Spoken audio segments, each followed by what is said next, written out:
өрг имэн үзүүлж байна. Үзэгч та бүхнийхээ орон амгалан айлтгая. Өрг нэвтрүүлгийн шинэ дугаар эхлэж байна. Бид энэ удаа хууль зүйн дотоод хэргийн сайд Алтан гэрэлтэй ярилцахаар ураад байна. Бидэнд цаг гаргасан баярлалаа. Сайхан үйлчж байна уу? Сайхан. За би нэвтрүүлэг дээр нэг зочдод нэг юм харуулдаг юм аа. Танд зориулж юм бэлдсэн. Ерөнхий сайд та хоёр шүүх рүүгээ дайраад байгаа шүү дээ. Ямар учиртайг шүүх дундуур асууя гэж бодоод байгаа. Ерөнхий сайд та хоёр шүүх рүүгээ дайраад байгаа. Шүүх засаглал руугаа. Юу нь болохгүй байгаа юм? Шүүх засаглал руу ерөөсөө дайраагүй. Хамгийн нэгдүгээр хэлэхэд тодорхой шүүгч нартай холбоотой асуудал байна. Албан тушаалтнуудын хөрөнгө хураах хуулийн төсөл та санаачлаад, анхдагч хуулийн төсөл санаачлаад явж байгаа. Өөр хүүхэд нь баян, өөрсдөө баян, өвөл Монголдо байдаггүй, хамгийн үнэтэй машиныг өмж, хамгийн үнэтэй ороод амьдардаг. Тэгсэн мөртлөө намтрын үзэхээр төрийн өндөр дэд албан тушаал хашижсэн. Энэ хүмүүс нэг тэргүүн зориулж байгаа. Энийг би шууд хуулийн төслийг би дэмжиж байна. Гэхдээ яаж хэрэгжих вэ? Таны дургүй өргөсөн хүнийг намнаад авах уу? За хоёрдугаарт манай хууль зүйн сайд нэг попн тэмдээд байгаа. Өнөөдөр дарагд альва нэг байгууллагын шийдвэрийг шууд хүчингүй болгох ирэх байхгүй. Тэгэхээр тэр журам хүчинтэй хэвээрээ юм л шүү дээ. тэр журам хүчингүй болох их надад байхгүй. Ер нь нэг юм хуульч мэрэгчлээ хүмүүс маш сайн ярьдаг. Хүнээ яаж өмгөөлөх вэ гэж бодсон шүү дээ. Цогтбаатар гишүүнийг эргүүлэн татах асуудал дээр та ямар байр суурьтай байна? Үндсэн үйл суулгагүй байдаг. Уул гишүү гэмт хэрэг үйлдсэн шүүхээр тогтоогдсон бол улсын хурлын гишүүнээс эргүүлэн татна гэж. Болормаг сонгуулийн үеэр гадаадын хөрөнгө оруулалттай компаниас хандив авсан гэдэг мэдээлэл яваад байгаа. Тэгэхээр үүн дээр эргүүлэн татах уу? Мэдээллийг шалгах хэрэгтэй. Бодтой хэсгийг тогтоох хэрэгтэй. Тэгээд дараа шүүхэр шийдвэр гаргах хэрэгтэй. Та өнгөрсөн 7 хоногт Оросын холбооны улсад айлчилсан. Тэгээд энэ талаар би нэлээд мэдээлэл хайлаа л да. Танай яамны сайт дээр ч мэдээлэл байхгүй байна. Хэвлэл мэдээллийн хэрэгслэр чинь талаар мэдээлэл гаргаагүй. Нууц айлчлал байсан юм уу? Ямар асуудлыг шийдвэрлэхээр явсан бэ? За айлчлалын өөрөө нэлээд олон асуудал шийдсэн учраас мэдээлэл боловсруулагдаад өнөөдөр манай сайт дээр тавигдах баг. Та Оросын холбооны улс элчин сайдын яамны хуудас руу орвол тэнцээ ер нь мэдээлэл тавьсан байгаа баг. Тэгээ би таныг явж байгааг Оросын сайтаас мэдээлэл авсан. Тэгвэл тэнд байгаа манай Монгол Улсын элчин сайдын яамнаас айлчлалын тухай товч мэдээ. Бид бол үр дүнгийн талаар мэдээлнэ. Хууль зүйн төдрийн сайдын хувьд Оросын холбооны улсын хууль зүйн сайдын урилгаар айлчилсан. Айлчлалынхаа үр дүнээс нэлээд сэтгэл хангалуун байгаа. Хэд хэдэн асуудлууд, чухал асуудлууд шийдсэн. За тэнд байгаа оюутан сурагчдтайгаа уулзсан. Хууль зүйн төдрийн яамны харьяа байгууллагуудаас сургууль сурж байгаа 100 гаруй хүн байдаг. Тэдний төлөвлөлийг хүлээж авч уулзсан. За зарим нэг асуудлыг шийдвэрлэсэн. За Оросын холбооны улсад ял эдэлж байгаа Монгол улсын иргэд байна. Эдгээр иргэдээ бүгдийг авъя гэдэг хүсэл тавьсан. За маш нааштайгаар Оросын тал хүлээж авсан. Тэндээ бас шүүх процесс явдаг учраас бид айлхаар хурдан эдгээр иргэдийг шилжүүлж өгөх асуудлыг шийдвэрлэе гэсэн. Бид иргэдээ авахар болсон. За шүүх шинжилгээний хариуд нь бас бид манайд ял эдэлж байгаа Оросын холбооны улсын иргэдийг өгнө гэсэн үг. Манайд бол Оросын холбооны улсаас ял эдэлж байгаа нэг л хүн байна. Энэ асуудал бол одоохондоо яригдаагүй байна. Бид бол харин өөрсдөө хүмүүсийг бүгдийг авъя гэж ярьсан. За шүүх шинжилгээний үндэсний төв криминалистикийн шинжилгээний чиглэлээр шинжлэх ухааны чиглэлээр бид нар мэрэгчлэлтнүүд бэлддэг байсан уламжлалт. Энэ уламжлал маань жоо тасарсан байсан. Тэгээ шүүх шинжилгээний үндэсний төвдөө Оросын холбооны улсын өөрсдийнх нь зардлаар шүүх шинжилгээний үндэсний төвийнхээ шинжээчдийг бид нар сургая гэдэг асуудлаа ерөөхдөө ярилцаж тохирсон. За энэ дундаа бас Монголд урд өмнө хийгдэж байгаагүй сэтгэл зүйн шинжилгээний асуудал дээр ажиллая. За цагдаагийн байгууллагын үйл ажиллагаанд ашиглагдж байгаа зарим нэг техник хэрэгсэлтэй Оросын холбооны улсын техник хэрэгсэлтэй холбоотой асуудал дээр бид нар бас асуудал тавьж өгнө шийдвэрлэе гэсэн. Ийм үр дүнгууд гарсан. Оросын холбооны улсын хууль зүйн сайд, Оросын холбооны улсын дотоод хэргийн сайттай уулзсан. За энэтэй холбоотой нэг асуулт асуучих юм уу? Ерөнхий сайд та хоёр шүүх рүүгээ дайраад байгаа. Шүүх засаглал руугаа. Юу нь болохгүй байгаа юм? Шүүх засаглал руу ерөөсөө дайраагүй. Хамгийн нэгдүгээр хэлэхэд энэ тодорхой шүүгч нартай холбоотой асуудал байна. Өнөөдөр би бол хэлж байна Монгол улсын шүүхийн 80% нь бол 80 гаруй хувь нь ямар ч асуудалгүй ажилладаг. 90% гэж бүр хэлж болох байна. Би өөрөө шүүгч үүртэн. Би өөрөө олон жил өмгөөл хийсэн шүүхийн ёс зүйн орны дарга байсан. Энэ манай улсад хуулийг шударгаар мөрддөг, чин шударгаар хууль дээдлж ажилладаг маш олон шүүгч нар байгаа. Хэдийн хүмүүс бол харин ч бүр энэ ёс зүйн дүрм элдийн онцыг хүлээсэн дундаа ажил үүргээ ингээд гүйцэтгэхэд маш амжилттай явж байгаа. Харамсалтай нь авилга албан тушаалтай холбоотой хэрэгтэй холбоотой асуудлууд шүүхтээр удаашрдаг, шийдэгдэхгүй байдаг ийм хүндрэлүүд байна. Одоо хууль зүйн сайд үеж шүүх цэцгэлтэй холбоотой асуудал тавилаа гэдээ намайг манай хуульчдын өмгөөлөгч нар шүүмжилсэн л дээ. Зарим нэг нь уулзаа шууд хэлж байгаа. Та ингэж болохгүй шүү дээ. Би за би зөрүүл нэг л юм асуу. Та нар ингэ шүүхтээр явдаг. Наа чин дээрээс захиалахтай ингэ нэлээ. Улс төрийн юм угаасаа шийдэгдцээ. Угаасаа болохгүй юм байлээ гэдэг толгорч ирсэн нөхөр бүгдээрээ үгүй тэгдэлтэй гэж байгаа. Үгүй тийм байх хэрэгтэй юм. Хин нэгэн улс төрч нөлөөлдөг, улс төрийн нөлөө ордог шүүхтэй байвал Монгол хүн юунд итгэх юм? А тэгээ тогтолцооны асуудал байна. Өнөөдөр шүүгч нөлөөллийн мэдүүлэг хөтлөх ёстой. Та өнгөрсөн хугацааны түүх шүүхэд үзэх юм бол энэ улс төрч надад ингэж нөлөөллөө гэсэн нэг ч нөлөөллийн мэдүүлгийн дагуу арга хэмжээ аваагүй. Өөрөөр хэлбэл хин ч тийм мэдүүлэг гаргаагүй.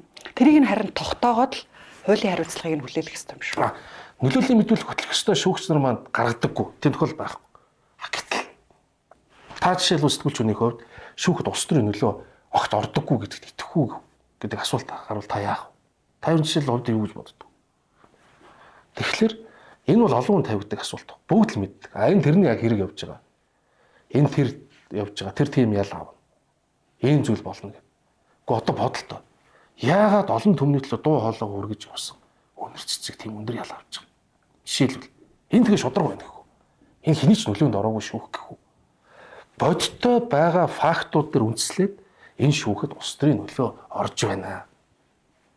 Энэ нөлөөлөл, энэ зүйлүүдийг бид нар тасн зогсоох ёстой гэдэг байдлаар л байр суурь илэрхийлж байгаа. Шүүгцсэл бол Монгол Улсын үндсэн хуулийн тулгуур 3 багны нэг мөн. Энд бол шудраг сайн шүүгч нар олон байна. Гэхдээ болохгүй байсан. Албан тушаалтнуудын хөрөнгө хураах хуулийн төсөл та санаачлаад, анхдагч хуулийн төсөл санаачлаад явж байгаа. Энэ олон нийтэд нэлээд таалагдаад хүлээлт үүсэж байгаа шүү байна. Та ч өөртөө оноо авч байгаа шүү байна. Гэтэ энэ эзэн нь олдсон хүнд хуулийн төслийг нь тааруулж санаачил боловсруулж байна уу? Эзэн нь олдсон гэдэг нь юу вэ? Эзэнд нь тааруулаад тодорхой хүмүүст зориулж. Хүмүүс зориулж ийн гэвэл би өнгөрсөн жилүүдэд төмний нүдэн дээр хүлжиж баяцсан, яаж баяцсан мэдэгддэггүй. Тэр мөнгөөрөө улс төрийг худалдаж авдаг энэ хүмүүс зориулж шууд хэлэх. Бүгдээрээ мэддэг, өөр хүүхэд нь баян, өөрсдөө баян, өвөл Монголдо байдаггүй, хамгийн үнэтэй машиныг унж, хамгийн үнэтэй оролд амьдардаг. Тэгсэн мөртлөө намтрын үзэхээр төрийн өндөр дэд албан тушаал хашижсэн. Энэ хүмүүс нэн тэргүүн зориулж байгаа. Энийг би шууд хуулийн төслийг би дэмжиж байна. Гэхдээ яаж хэрэгжих вэ? Таны дургүй өргөсөн хүнийг намнаад ах уу? Хуулийн төслөөр нэгдүгээр хяналт гэж нэг зүйл байна. Энд чинь өөрөө процесс ажиллагаа явж байгаа байхгүй. Эрүүгийн хэрэг хян шийдвэрлэх ажиллагаагаар явдаг хууль бусаар хөрөнгөцсөн зүйл анги угаасаа байгаа. Одоо эрүүг бол байгаа. Харамсалтай өнгөрсөн жил Монгол улс 3 удаа өршөөлөл гаргасан. Нэг удаа бүр парламент нь эрүүг хуулиа батлахдаа албан тушаалтнуудыг гэмт хэрэг орхио баталсан. Мартцсан байна. Техник алдаа гарч буцааж их орно. Хүмүүс ялц авчихсан. Мартцсан байна. Юу тийм гарсан шүү дээ. Эрүүгийн хуулийн тухайн үеийн 272-ыг ингээд өсөж хурлаж болоор баталсан хойно юу ч хайч ба гэдээ гаргаад ирсэн чинь нэр энийг орхицсан байна гэж буцаж орж батлаад эрүүг үл ямар зарчимтай гэхэлэр эрүүг үл тухайн гэмтрэг байхгүй болцсон бол тэр гэмтрэгүүд бүгд байхгүй болт ийм л зарчим. Ингээд бүгдээр ялц авчихсан. Одоо юу ярьдаг вэ? Хөөл цугц ярьдаг. Хөөл цугц. Дууссан. За энэ эрүүг үйл нь өршөөлөл гарсан гэж ярьдаг. Гэхдээ та бод 2015 онд эдийн засгийн хил тод байдлын тухай хууль гаргахад 30 гаруй их 80 төгрөг эдийн засгийн хил тод байдлын хуульд орсон. Гэтэл манай улсын төсөвч 6 их 80 байлаа шүү дээ. Улсын төсвөөс бараг 6 дахин их мөнгийг зүгээр ингээл уучлаарай татвараа төлөөгүй, мэдүүлж чадаагүй, хөрөнгө оруулалтын хэлийг гаргаад тавьчихсан. Өршөөцсөн. Одоо бид яг ийм хууль эрх зүйн орчинд юу ч хийж чадахгүй олон жил болж байгаа. Гэхдээ энэ чигээр байгалах бол энэ чигээр байгалаа. 10 жилийн дараа энэ чигээр л байгаад. Нөгөө мөнгө эдэж уусан хүмүүс өөр хүүхэд байсан бол ач хүч нь болоод үргэлжлэн. Энэ хин нэгэн тассан зогсоох хэрэгтэй. Хин нэгэн процесс зогсоох хэрэгтэй. Тэгэхээр би энийг зөвхөн одоо сайд болчоод яриад байгаа юм биш. Одоо миний үйл хэргийг мэддэг хүмүүс мэднэ. Би сүүлийн хэдэн жилийн турш энэгээр судалгаа хийлээ. Миний докторийн судалгааны ажил энэ чиглэлээр байгаа. Би өөрөө ном гаргасан. Олон улсын туршлагуудыг судлаа. Тэгээд тусдаа процесс юу гаргаад энийг шалгая гэж явж байгаа. Хууль батлагдаад яг хэрэгжилтэн дээр үндслэлгүй хөрөнгөсөн гэдгийг нь батлах тал дээр л асуудал үүсэх байх л та. Тийм, ер нь баталж чадах уу гэдэг. Одоо тэгээд бид нар бүхэл арга хэрэгслэр Ер нь дэлхийд хэрэгэлдэг бүх арга хэрэгслийг л хуулийн төсөлд оруулсан. Одоо ингэ тайлбарлаад байгаа шүү дээ. Манай эхнэр бизнесмен, мундаг алдсан бизнесмен. Тэгээд олон тэрмээр мөнгө олцсон юм. Би яг нэг мөнгө шүү. Сайд байсан хүн гэж тайлбарлаад байгаа. Эхнэрээрээ тэжээлэгдэг. Тийм. За тийм бол эхнэр чинь энэ мөнгөний чи татвар яадаг вэ? Та ногд ашгаас хэдийг төлж ийсэн. Компани татвараар хэдийг төлж ийсэн. Би мэдүүлсэн гэдэг. Гэхдээ та мэдүүлж болно. Тэгэхдээ энийг чи хууличлын их усүр хаана гэдэг асуудлыг шалгаад ирэхэд мөнгө мөртөө байхгүй. Нэг зүйлийг бүр хэлье. Энийг гаргаад 100% өөрчлөгдөж бүгдийг нь хурааж энэ бол чадахгүй. Дэлхийн жишээ. Тэгэхдээ бид нар бүх дэлхийд хэрэгжилж байгаа арга хэрэгслийг оруулсан учраас маш сайн үр дүн гарна гэдэгт итгэлтэй байна. Маш сайн үр дүн гарна. Энэ дунд саад учруулна. Худлаа мэдүүлэг гаргана. Хуульцах хугацааг дуусгахыг хичээнэ. Гэхдээ хуульцах хугацаа одоо дууссан гэж үтгэнэ. Шүүх рүү явна. Гомдол гаргана. Бид нар чадлаараа энэ бүх процессыг тооцсон. Хүмүүс бас тэгээд ингээд зарлцгаар хүмүүс хөрөнгө нуучих юм биш үү гэдэг. Гэхдээ зарлахгүй гэх их ямар ч боломж байхгүй. Манай бас арчилсан ус. Парламентар хууль хэлцгээд бол хэлцээч хий. Хэлцчээч хий. Тэгэхээр одоо ч гэсэн хөрөнгө зовчуулах, нуун дарагдуулах ажиллагаа явагдаж байгаа. Бид мэдчихэв. Тэгэхдээ мөнгө мөртөө байхгүй. Хизээнээс хаашаа хөдөлгөв, ямар хөрөнгөө бүртгэв гэдэг мөртөө. Банкны данс мөртөө.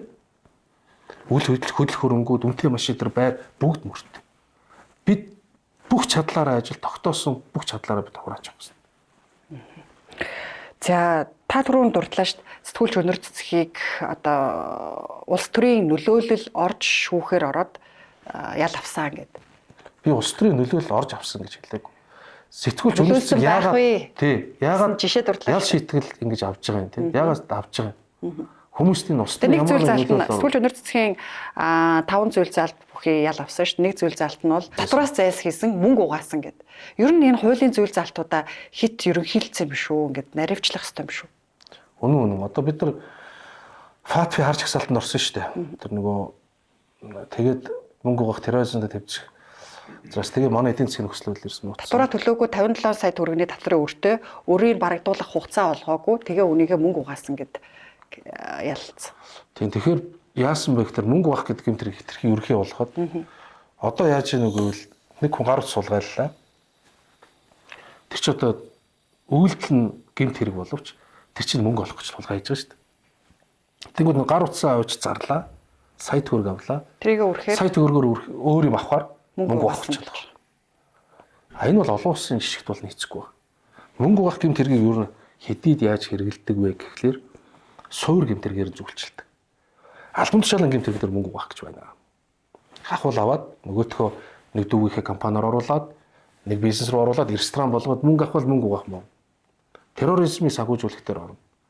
За тэгээ бусад төрлийн эдийн засгийн томоохон гэмт хэрэгүүд дээр орно. Залилангийн гэмт хэрэг дээр орно. Тэрнээс шингэж хавтгааруулаад гэмт хэргийн журмаар олсон мөнгөө өөрчилсөн л бол мөнгө угаасан гэж яллаад байж болохгүй байхгүй. Бид бол ер нь яг энэ чиглэлээр хуулийн төслөл хийж байгаа. Энэ өөрөө тэр одоо шийдэгдсэн байгаа хэдэн үнэтэй холбоотой асуудал биш. Цаашдаа энэ улсад шүүхтэр очих, гэмт хэрэг шалгагдах асар олон үнэтэй холбоотой асуудал учраас. Харин хуулийн ерөнхий зүйл залтыг яаж тайлбарлаж байгаас шалтгаалж ял оноогоод байна шүү дээ. За дараагийн асуулт. Би танд нэг бичлэг үзүүлье. Манай өмнөх зочин таны дарга Нямбатар автомашины дугаарыг нэмж олохгүй гэдэг. Хууль зүйн сайд Алтан гэрэл болохоор энэ бол хүний эрхийг зөрчиж байна гэсэн. Аль нь зөв вэ? Алтан гэрэл тийм ирэх байхгүй. Нямбатар бол миний дарга биш. За хоёрдугаар манай хууль зүйн сайдны попонд тэмдээд байгаа. Өнөөдөр даргад аливаа нэг байгууллагын шийдвэрийг шууд хүчингүй болгоод ирэх байхгүй. Тэр хүнд харин дүгнэлт бичих ирэх байгаа. Улсын хурлын гишүүн хууль зүйн дотоод хэргийн яамны төрийн нарийн бичгийн дарга байсан. Тэгэхээр одоо энэ манай яам чинь газрын процесс яаж явагддгийг мэддэг байх л та. Тэгээд таныг попонд тэмдээд байна.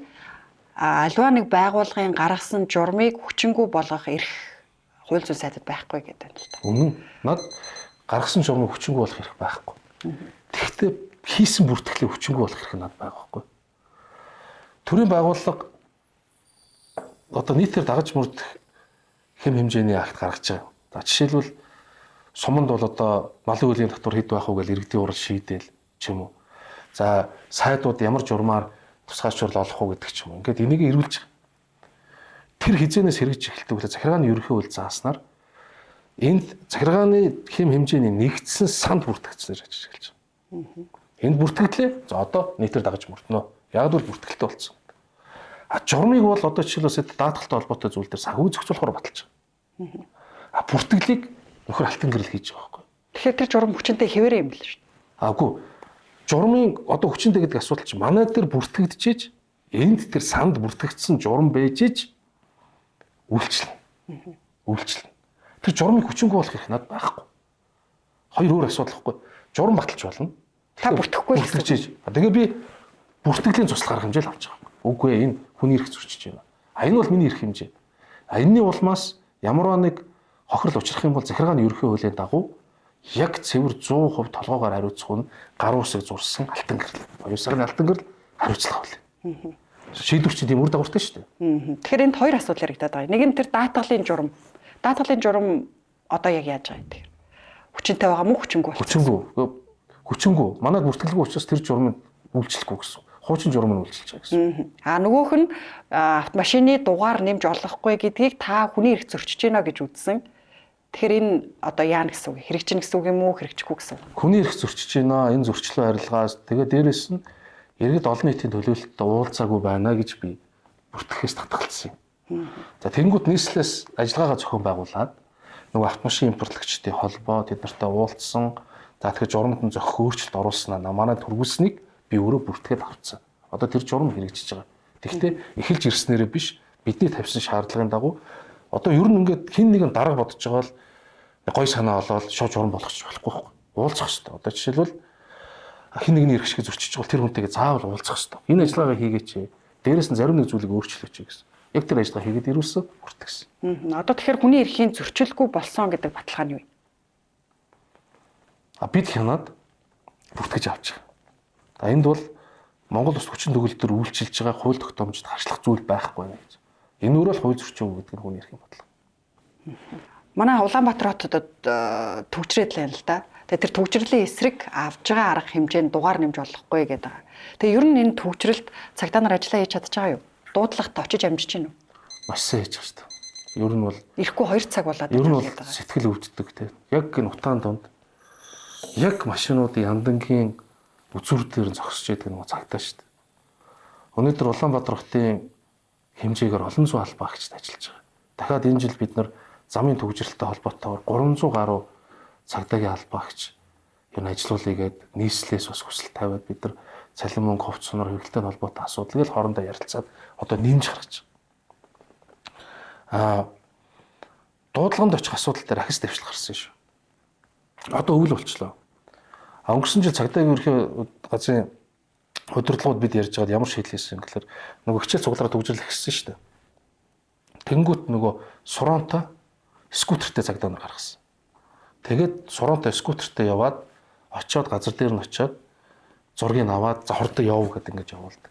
Одоо өвөл болохоор бас яг өндөрлөлтэй байна. Яг юм энэ хичээсэн хүүтэнд чинь одоо ингэж 2 цаг цагдаагаа хүлээх хэцүү байна л гэдэг гомдол байна. 2 цаг бол ер нь байхгүй байгаа. Бас мэдээллүүдийг авч 2 цаг бол байхгүй байгаа шүү. Тэгээд энэ олон албаагч төстэй өдөр шөнөгүй ажиллаж байгаа. Дэн залуучуудын уушиг, эрүүл мэндэд бол сайдын хувьд маш их санаа зовж байгаа. Таахан гарах юм тэрний масктай тэр нь сандцсан, оролт зүгцсэн. Тэр утаанаас хамгаалахгүй шүү. Тэгэл өдөр шөнөгүй зам дээр энэ хэдэн залуучуудаараа л бид нар энэ замын хөдөлгөөнөө зохицуулж байна. Тэгэхээр төвжирэлтэй холбоотой би бол ёстой цагдаагийн байгууллага дээр ямар нэг буруу хамааргүй чадлаараа ажиллаж байна.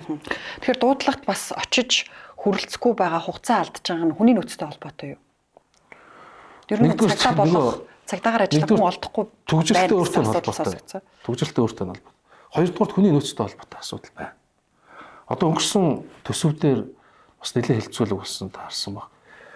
Яагаад асуудал үүсээд байна вэ гэхээр 3 хүний хийх ажлыг 5 хоёр хийхээр ачаал ихсэн шүү дээ.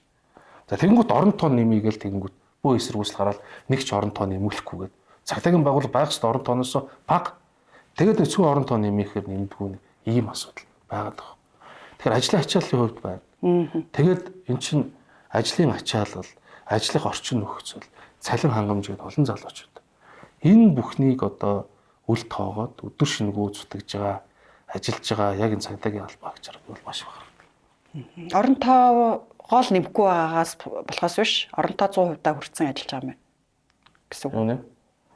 Тийм. Байх ёстой орон тоо. Ер нь бол одоо ингэдэг. Цагдаагийн байгууллагууд 10 гаруй мянган түнтэй байгууллага. Тэгэхээр альч байгууллагад одоо жишээлбэл 100 хүнтэй байгууллага гэж 100 гол ажиллаж байдгүй шүү дээ. Нэг 2 хүн ажилласаа гарцсан байна.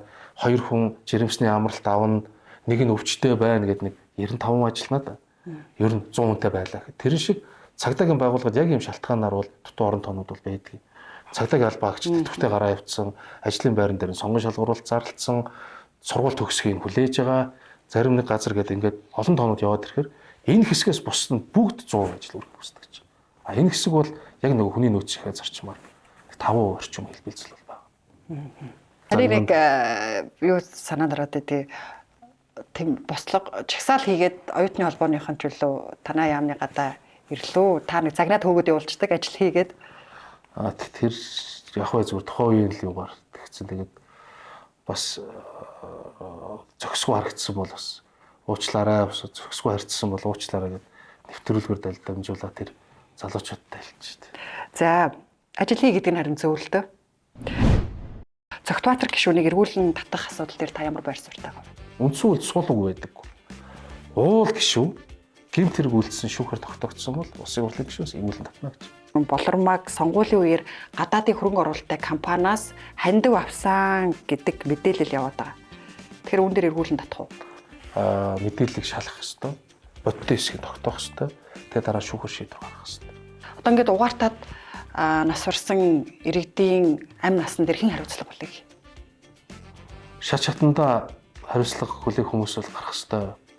Одоо тэгээд энийг танаа дээр цагдаа дээр шалгаад барьцалдуулагч дээр ч юм уу одоо нийлүүлж байгаа зүйл дээр ямар мэдээллүүд гарч энэ 29 төрлийн шинжилгээг энэ түвшин хийх гээд цагдаагийн байгууллага өөрсдөө шинжилгээний байгууллагад өгсөн байна. Харин одоо та бүхнийг одоо энийг шалгаж дуустал та шуурхай штабыг ямар нэг үр дүн гаргатал утаа дуусгах гэдэг юм л та удирдал нь. Энэ жилийн утаа дуусч болно. Иргэжил үргэлжлэж болохгүй шүү дээ. Энэ иргэжил үргэлжлүүлэхгүй төлөө ямар нэг зүйл хийж чадаагүй бол засгийн газар хариуцлага болно гэж байна. Дараагийн асуулт. Тантай хамт Улсын хурлын 2024 оны сонгуульд хангаан бүсээс сонгогдсон Цогтбаатар гишүүнийг эргүүлэн татах асуудал дээр та ямар байр суурьтай вэ? Бүх юм хуулийн дагуу болох ёстой гэсэн л байр суурьтай. Бүх юм хуулийн дагуу шийдэгдэх ёстой. Монгол улсын үндсэн хуулийн заалт байдаг. Улсын хурлын гишүүн гэмт хэрэгт холбогдсон бол бүрэн эрхийн улсын ерхий прокурорын саналаар төдөлзүүлнэ. Бүр яг өгүүлбэр нь тийм шүү. Улсын ерхий прокурорын саналаар төдөлзүүлнэ. Уул гишүүн үндсэн хууль суулга байдаг. Уул гишүүн гэмт хэрэг үйлдсэн шүүхээр тогтоогдсон бол улсын хурлын гишүүнээс эргүүлэн татна гэж. За яг одоо ингээд манай нөгөө хууль тогтоомж процесс муутайгийн зовлыг эхэлж байгаа. За бүрэн эрхийн төдөлзүүлсэн үү? Төдөлзүүлээгүй.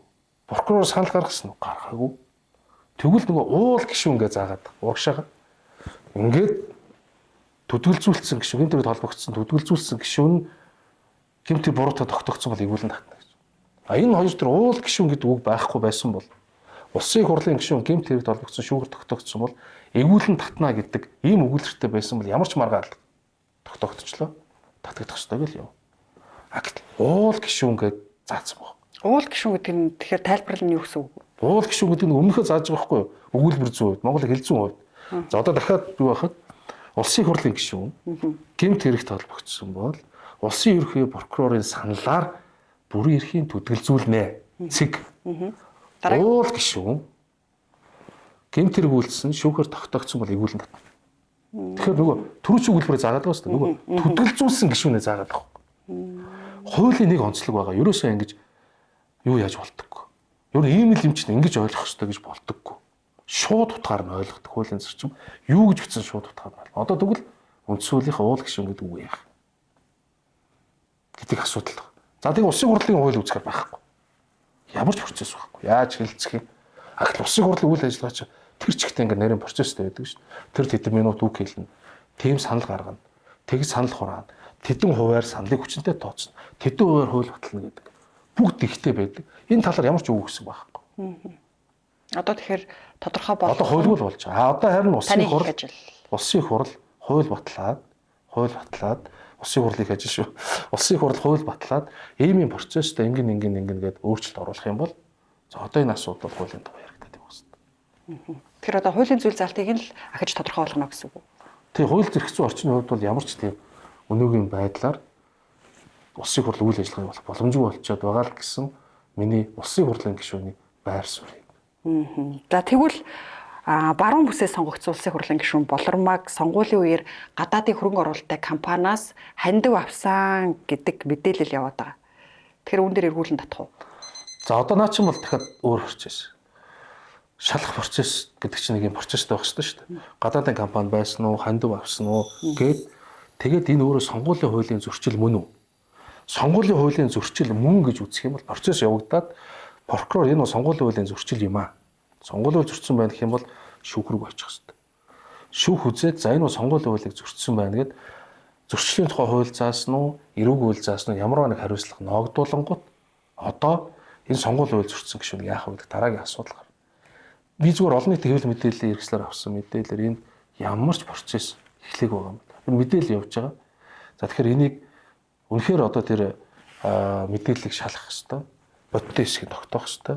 Тэгээ дараа шүүхөр шийдвэр гаргах хэрэгтэй. Бүр энэ процесс ихэнд нь альж баримтыг үзээгүй, альж толгойг хараагүй гэж эргүүлэн татах хэрэгтэй, татахгүй байх хэрэгтэй гэж хинч байр суурь илэрхийлэх боломжгүй энэ асуудал. За улсын хурлын 24 оны сонгуулиар таны аймаг, Өвөр хангай аймагт Түн ам нэрийг гарсан. Тэгэхээр таны нам гишүүнийхээ үр хүүхдэд яаж тусалж байгаа вэ? Яаж анхаарал тавьж байгаа вэ? Тий, ер нь талигчийн хувьд бол маш их нэр хүндтэй. Миний бас их сайхан хөндлөж явах хураах байсан л та. Сум орон нутагта нэр хүндтэй, төлөв төвшин, дөлгөөхөн тийм сайхан ах байсан. За саяхан шүүх хурал болж гин буруутай итгээд ял шитгэлээ авсан мэдээлэлтэй байгаа. За уг үйл явдал болсноос хойш бол намын зүгээс ар гэрт нь бол одоо байр орон сууцны дэмжлэг үзүүлсэн. За тэгээд хань их сайхан хүн байдаг. Хантай нь ерөнхийдөө бид нар бас аль болох холбоотой байдаг. Хамгийн сүүлд хэргийн процессын талаар надтай холбогдоод энэ прокурор энэ дээр бас нэг ийм асуудал байна. Энэ яах ёстой бэ гэдэг байдлаар надтай холбогдож ирсэн.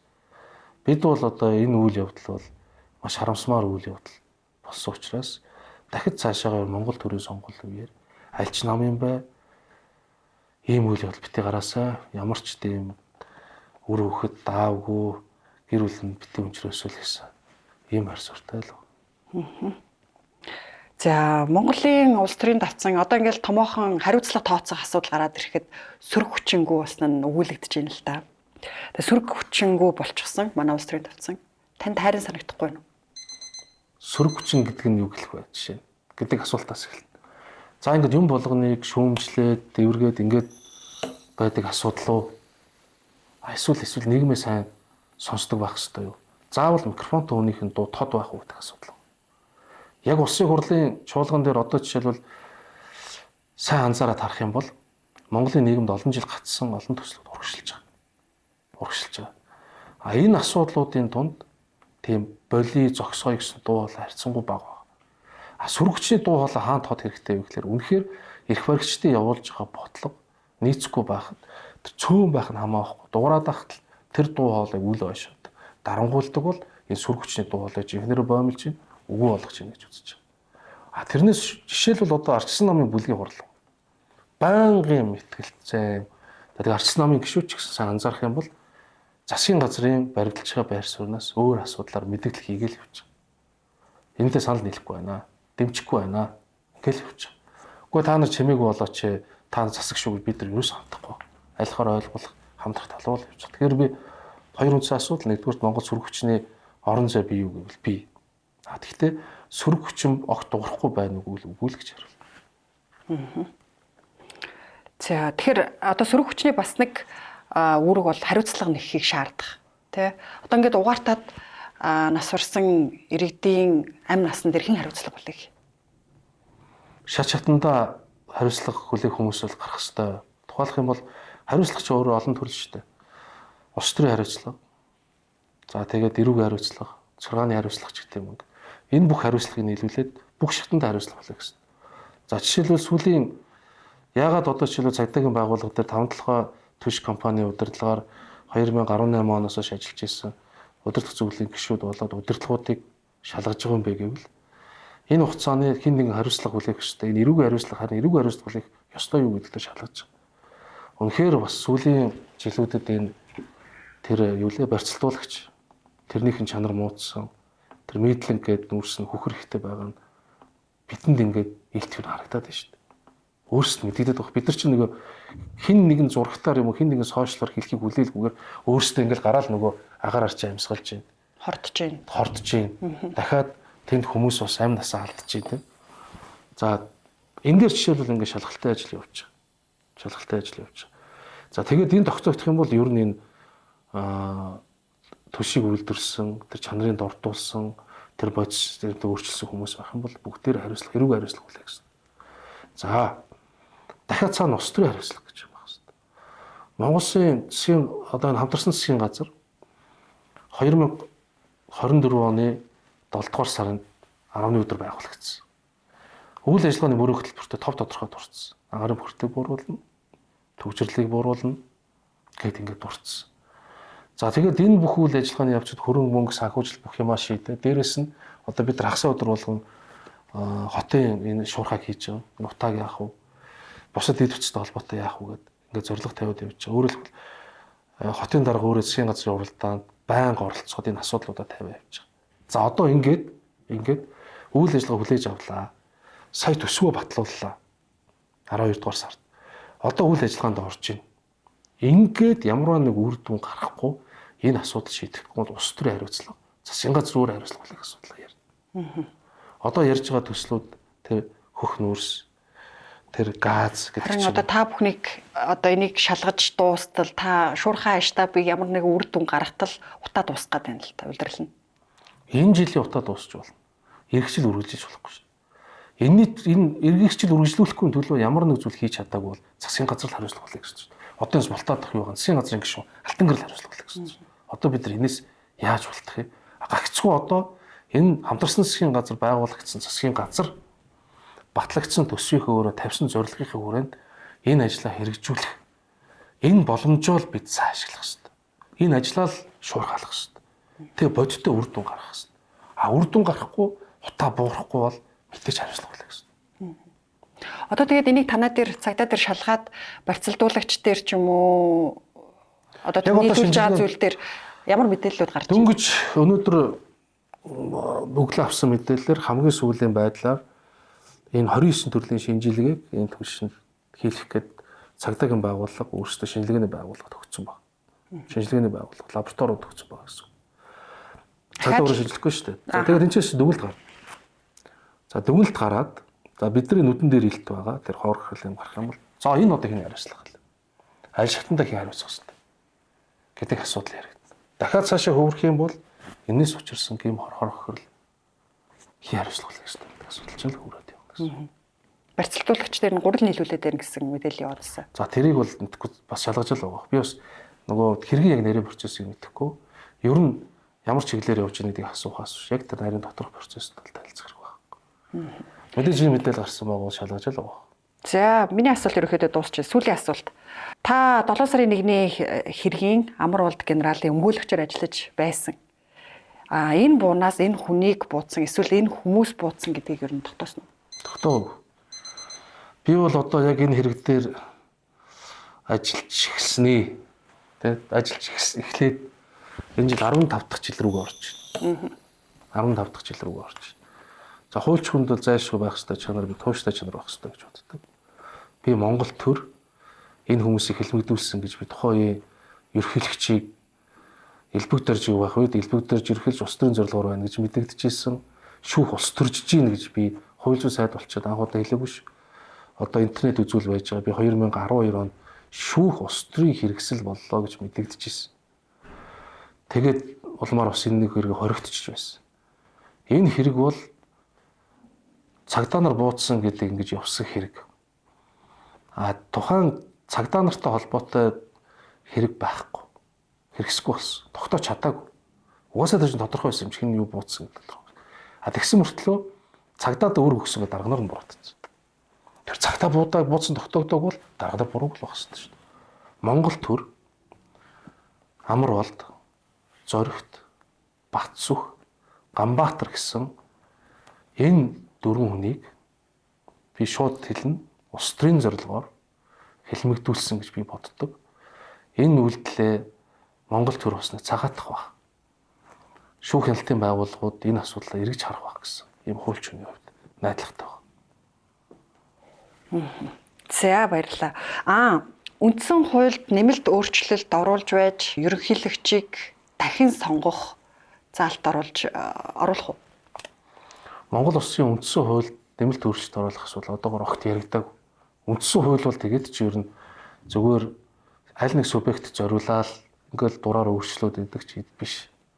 Тэгвэл нам дотроо 50-та их ойр гэж ярьдаг экс ерөнхийлөгч Баттулга дахин дэвших боломжтой болно шүү дээ. Хэрвээ энэ өөрчлөлт оруулав, Монгол улс парламентын засаглалыг сонгоод 30 гаруй жил өнгөрлөө. Бид нар сая шинэ үндсэн хуулийнхаа бас ноог тэмдэглэлээ шүү дээ. Тэгэхээр бид бол тодорхой чиг баримжаагаа гаргасан. Монгол улс парламентын засаглалтай болсон. Монгол улсын парламентын засаглалтай болсон учраас бид энэ засаглалынхаа хэлбэрийг л тойрч ярина. Тэрнээс ч парламентын засаглал нь өөр ямарваа нэг үндсэн хуулийн институцийн зөвхөн хугацаатай холбоотой юм уу? Тэр зүйлээр үндслэл болгож Монгол улсын үндсэн хуулиар оролдох нь цохимжгүй гэж үзэж байна. Одоо ч ийм асуудал юм яригдаагүй. Ер нь Баттулга гишүүнтэй ерөнхийлөгчтэй холбоотой асуудал бол тухайн үедээ үндсэн хуулийн цэцээс шийдвэр гараад дахид нэр дэвших хэрэггүй гэдэг ингээд гарсан шийдвэртэй. Тар дээр цагнаараа байж. Энэ шийдвэр яаж гарсан, тухайн үед юу болж исэн олонний тус санаж байгаа. Тэр үед бол би ч хуульчийн хувьдыг нээлттэй байр суурь илэрхийлээд Монгол үндсэн хуулийн шийдвэр гаргаж болохгүй л гэж ярьж байсан. Гэхдээ өнөөдөр тэр шийдвэр хүчинтэй шин. Байж байгаа. Одоо сан руу нороод үзвэл байж байгаа Монгол үндсэн хуулийн цэцгийн шийдвэр эцсийг болоод албачаад гарцсан. Бүх процесс нь дууссан. За баярлалаа. Бидэнд цаг гаргаж нэвтрүүлэгт нээлттэй ажил хэрэгч ярилцсан танд баярлалаа. Таны ажилд амжилт хүсье. За баярлалаа та бүхэнд. За.